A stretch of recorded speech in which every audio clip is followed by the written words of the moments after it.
बात करेंगे पानी के प्रचंड प्रहार को लेकर के। करीब आधा सितंबर बीत चुका है, लेकिन बारिश का कहर कम होने का नाम नहीं ले रहा। जमीन से लेकर के पहाड़ों तक सैलाब ने तबाही मचा रखी है। यूपी से लेकर के राजस्थान तक बाढ़ ने हाहाकार मचाया हुआ है।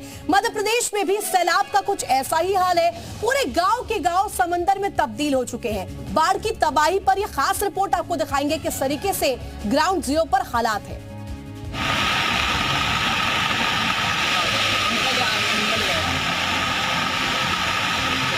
इन दिनों आधा हिंदुस्तान मौसम की मार झेल रहा है। तेज बारिश के बाद अब सड़कों पर बादलों का कहर देखने को मिल रहा है। आसमान से बरस रही आफत और जल सैलाब मुसीबत का दूसरा नाम बन चुके हैं। बाढ़ बारिश से आधा हिंदुस्तान जूझ रहा है। जल प्रलय का जलजला कहर बरसा रहा है। जनता कुदरत के इस रौद्र रूप से त्राहि त्राहि कर रही है। आसमान से बरसती आफत मानो ये कहना चाह रही है कि कुदरत के आगे किसी की भी नहीं चलती। कुदरत जब क्रोध में आ जाए तो क्या होता है, इसकी बानगी ये तस्वीरें हैं। जहां एक जीप पानी में बह गई। तस्वीरें नैनीताल के पास जिम कॉर्बेट इलाके की हैं, जहां एक बड़ा हादसा होने से बाल बाल टला।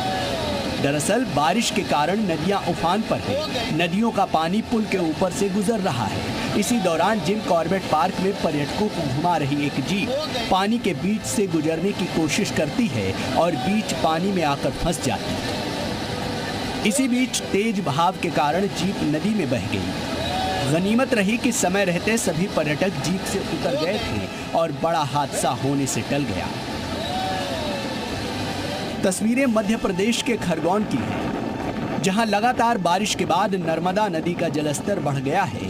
नर्मदा नदी के घाट पर बने मंदिरों ने जल समाधि ले ली है। मध्य प्रदेश में हो रही भारी बारिश की वजह से ओंकारेश्वर और बरगी बांध से लगातार नर्मदा नदी में पानी छोड़ा जा रहा है, जिसकी वजह से नदी उफान पर है। मध्य प्रदेश में नर्मदा नदी के किनारे बसे गांव में अलर्ट जारी किया गया है। राजस्थान के सवाई माधोपुर का भी कुछ ऐसा ही हाल है। यहाँ बारिश के बाद न सिर्फ सड़कों पर सैलाब बह रहा है, बल्कि कई गांव पानी में डूब गए हैं। हर तरफ बस बाढ़ का पानी ही नजर आ रहा है। तस्वीरों को देखकर लगता है कि यह पूरा इलाका समंदर के बीच किसी टापू पर बसा हो। बाढ़ के पानी में बच्चे मौज मस्ती कर सकते हैं, लेकिन सैलाब की ये तस्वीरें उतनी खतरनाक भी हैं। सवाई माधोपुर में लगातार बारिश की वजह से लोगों का जनजीवन अस्त व्यस्त हो गया। लोगों को परेशानी का सामना करना पड़ रहा है। यहाँ तक अंतिम संस्कार के लिए बाढ़ के पानी से होकर गुजरना पड़ रहा है। तस्वीरें देखकर लोगों की परेशानी को समझा जा सकता है। इन तस्वीरों को देखकर आप अंदाजा लगा सकते हैं कि पानी के तेज बहाव में अगर आपसे जरा सी गलती हो जाए तो यह गलती आपके जान पर भारी पड़ सकती है। तस्वीरें मध्य प्रदेश के अशोकनगर की हैं, जहां भारी बारिश के बाद सिंध नदी उफान पर चल रही है। नदी का पानी पुल के ऊपर से तेजी से बह रहा है।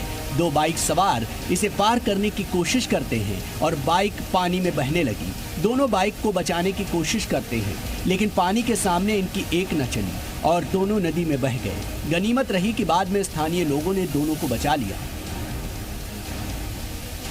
जमीन ही नहीं, पहाड़ों पर भी मूसलाधार बारिश से हालात खराब हैं। ऋषिकेश में गंगा नदी उफान पर है।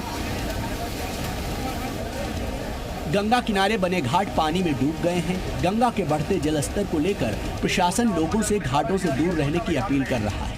लाउड स्पीकर की मदद से लोगों को नदी से दूर रहने की अपील की जा रही है। अब आपको उत्तराखंड के चंपावत की तस्वीरें दिखाते हैं। पहाड़ पर लगातार बारिश तबाही का मंजर दिखा रही है।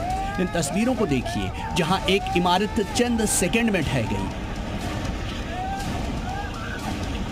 इन तस्वीरों को देखिए, प्रयागराज में भी गंगा और यमुना का रौद्र रूप देखने को मिल रहा है। यहाँ दोनों नदियां उफान पर हैं, जिसकी वजह से कई इलाके बाढ़ की चपेट में हैं। प्रयागराज के बद्रा सोनौटी गांव जाने वाला रास्ता बाढ़ में डूब गया है। बाढ़ की वजह से जनजीवन पूरी तरह से अस्त व्यस्त हो गया है। सड़कों पर सैलाब ने लोगों का जीना मुहाल कर दिया है। सितंबर का महीना आधा बीतने को है, लेकिन कई राज्यों में मानसून अब तक सक्रिय है। मानसून के सक्रिय रहने से देश के कई राज्यों में लगातार बारिश का दौर जारी है। लाचार और बेबस इंसान सिर्फ इस बात का इंतजार कर रहा है कि मौसम की ये तबाही आखिर कब थमेगी। ब्यूरो रिपोर्ट, जी मीडिया।